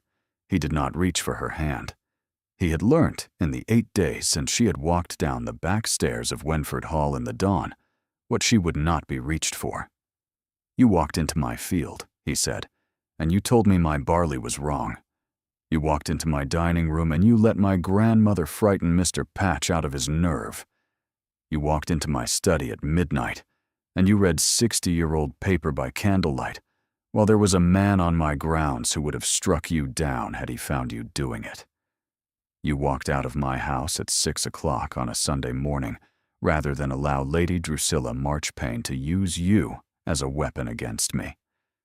And you walked into Mr. Halford's chambers an hour ago, Miss Penhallow, and you refused £3,246 in order to take 12 bushels of seed and a piece of paper with your name upon it. Yes, Your Grace. You do not belong here, Miss Penhallow." She went very still. "You do not belong here," he said again, "in the sense in which Lady Drusilla used those words to you at the harvest dinner. And yes, Miss Penhallow, I heard her say them in the corridor before the cards. And I have been carrying them with me for 9 days, and I have not been able to put them down. You do not belong, in her sense, to the world of women who are bought and sold by the season for the suitability of their connections. You belong to a different world. You belong to the world of people who walk a field and read it, of people who open a 60-year-old ledger at the back instead of the front, of people who refuse £3,000 because their name is worth more. I do not, Miss Penhallow, belong to that world by birth. I should very much like to be admitted to it by you." She did not answer at once. "That is not, Your Grace, a proposal." "No, Miss Penhallow. It is a request for instruction.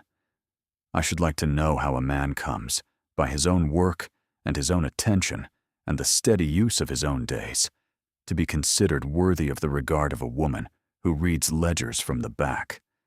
I do not ask you to marry me today. I do not ask you to marry me at all, until and unless you wish it. I ask you to allow me the time and the access and the courtesy of your honest correction in which to try." She looked at him for a long time. "And the 20 acres, Your Grace, are yours to plant, whether or not you ever take a second look at the man who owns them. And Lady Drusilla? Lady Drusilla left Wenford Hall on Sunday morning at 10. She has not been invited back. My grandmother has, I am told, been somewhat firm with her mother on the matter. And Mr. Patch will be tried at the next assize. We have the second man's name now.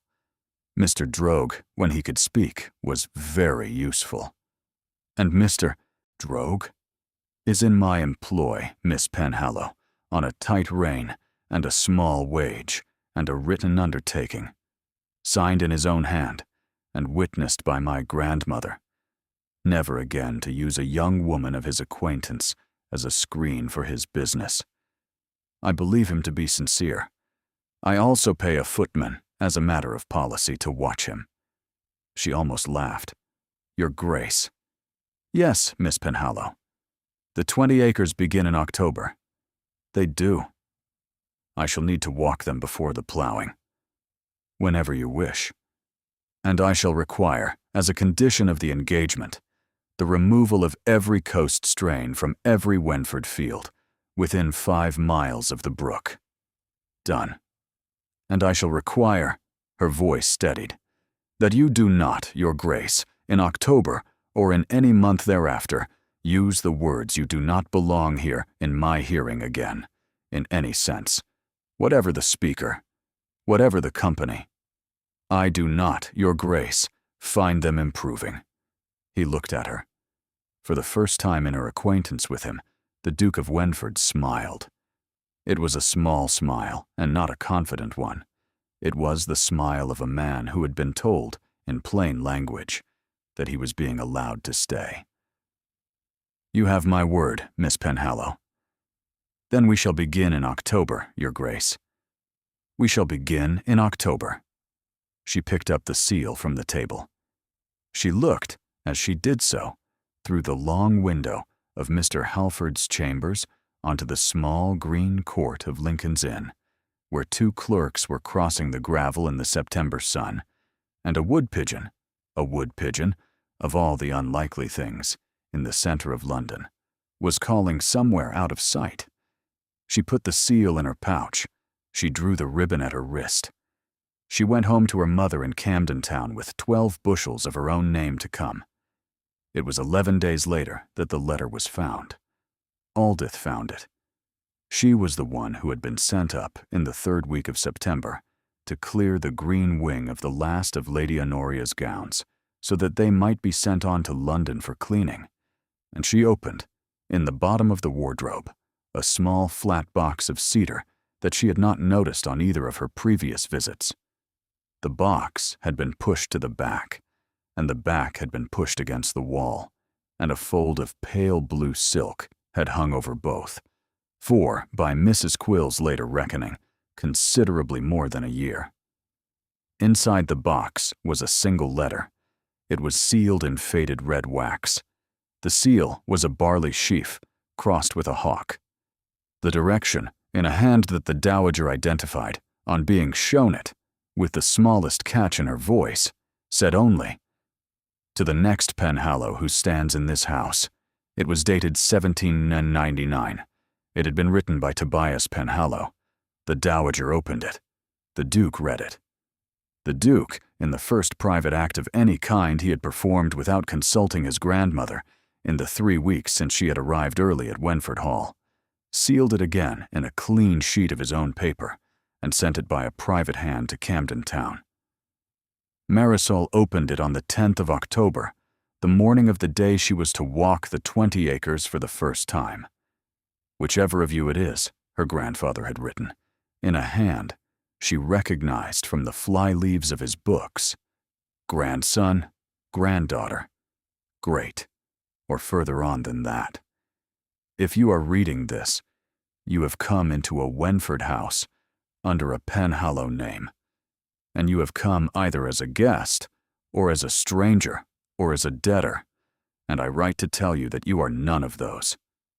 I lent the 3rd Duke 12 bushels of long straw on a handshake in the autumn of 1766. He was a hard man and a fair one. He did not pay me back in his lifetime. I told my own son not to ask, because I knew that house, and I knew that the asking would be the asking of a poor man of a rich one, and that is a thing that breaks more between 2 houses than the debt itself. So the debt has stood. It has stood through my son's time and into my grandson's, if it is my grandson reading this, and into further hands, if it is not. If you are reading this, you are owed 12 bushels of barley. Take them. Do not take, for God's sake, the interest. The interest belongs to the lawyers, and the lawyers feed on what is between 2 houses until there is nothing of either left. Take the 12 bushels and the use of the name, and walk out of that house with both, and shake the hand of whoever gave them to you, and let it be the end of it. And then, child, plant. A Penhallow at a Wenford gate is a thing that has not happened in 3 generations, and I do not know what brought you there. But I know what should bring you home. Plant the long straw. Plant it well. Plant it on land that you, yourself, have walked. Do not lend it. Do not sell it short. Do not take a partner for it. And, if you marry a person who has stood in the field, with you in the rain. Your loving grandfather, who never met you, Tobias Penhallow. Marisol read it twice, sitting at her mother's kitchen table. She did not weep. She had not been a woman in any of her remembered life who wept easily, and she did not become one over a letter from a dead man. But she sat very still for a long time, and her mother, who had been peeling apples at the other end of the table, set down the knife and reached across without speaking and laid her hand over Marisol's hand, and they sat like that until the kettle began to whistle on the hob. Then Marisol folded the letter. She put it in her pocket, and at 3 o'clock that afternoon, she stood at the head of 20 acres of clean Wenford clay, with the Duke beside her in his oldest coat, and his sleeves turned back, and his sister Honoria a little way off arguing cheerfully with a plowman about the proper depth of a furrow, and the dowager seated in a black shawl on a small chair that had been carried out for her by 2 footmen and set in the lee of a hedge, and Marisol Penhallow took out of her reticule a small linen bag containing the 12 bushels worth of seed, drawn from this year's last clean Wenford harvest, blessed by Mr. Pine of the Crown, sealed by Mr. Halford of Lincoln's Inn, and sewn, at her own instruction, into her own hand. She looked at the Duke. Your Grace, Miss Penhallow, you have, I hope, walked this field already this morning. I have, twice. And the slope? East to west, Miss Penhallow, not north to south. And the strain? Penhallow long straw, Miss Penhallow. Nothing else for half a mile. Then we may begin, Your Grace. She knelt. She opened the bag. She set the first handful of seed, in the warm, bright October air, into the turned dark earth of Wenford. The Duke of Wenford knelt in the dirt beside her, a thing he had not done in his life, his grandmother remarked afterward, in any field on any of his estates, and a thing that 2 of the watching plowmen would tell of in the village inn for years. And he set the second handful in beside her own. The wood pigeon, somewhere in the hedge, called 3 short notes and a pause, and 3 short notes and a pause. Behind them, on her small chair in the lee of the hedge, the Dowager Duchess of Wenford watched her grandson kneel in the dirt of his own field, beside the daughter of a ruined seedsman and the granddaughter of Tobias Penhallow, and she said, very softly, to no one but herself, Well, now we begin. Thank you for being here.